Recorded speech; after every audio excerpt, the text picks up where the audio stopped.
Assalomu alaykum kanalimiz obunachilari. Demak, Grijada yaxshi bo'lib ketgan. Ya'ni bitta akamizni videosini bugun olamiz. Demak, ko'ryapsizlar, yurishlari ham yaxshi, ahvollari ham oldingidan yaxshi. Hozir so'rashamiz. Assalomu alaykum. Xush kelibsiz. Aka, birinchi kelganingizda qattiq og'rirdi? Chopayoq kuchli og'rib bordi. Tortib og'rirdi. Demak, bu 4-chi kelishingiz. 4-chi. Demak, shu boksda oyoqda tortib og'rigan, pastga og'rigan og'riqlaringiz necha foiz yaxshi? 60% yaxshi bo'lgan. 60% yaxshi. Hozir bemalol yurib harakat qilyapsiz. Ha, yurish yaxshi. Kuniga 4 kilometr yuryapsizmi? Shunday.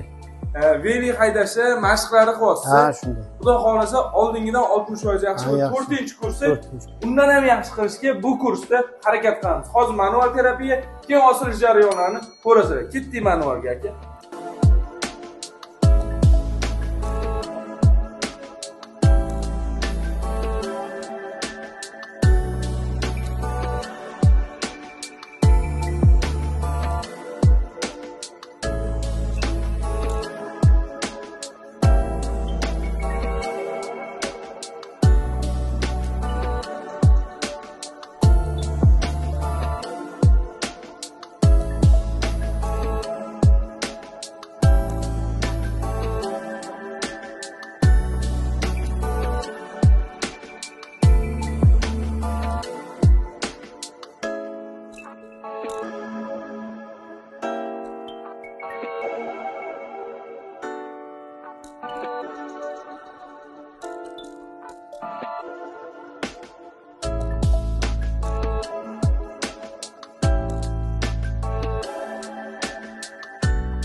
Aka, osilish qiyin emasmi? Yo'q, juda. Barmoqlar qiynamadimi? Yo'q.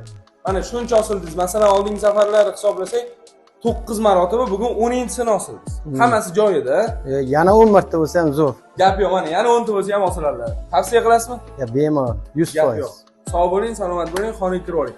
Demak, ko'rdinglar videoni, xizmatda kerak bo'lsa pastdagi nomerga murojaat qilib tashrif buyursalar, davolab berishimiz mumkin bo'ladi. Akamizga 5 marotaba zarb berdik. Siz nechta zarbaga chidagan bo'lasiz? Kommentariyada yozib qoldiring. Sog' bo'ling, o'zingiz ixtiyor.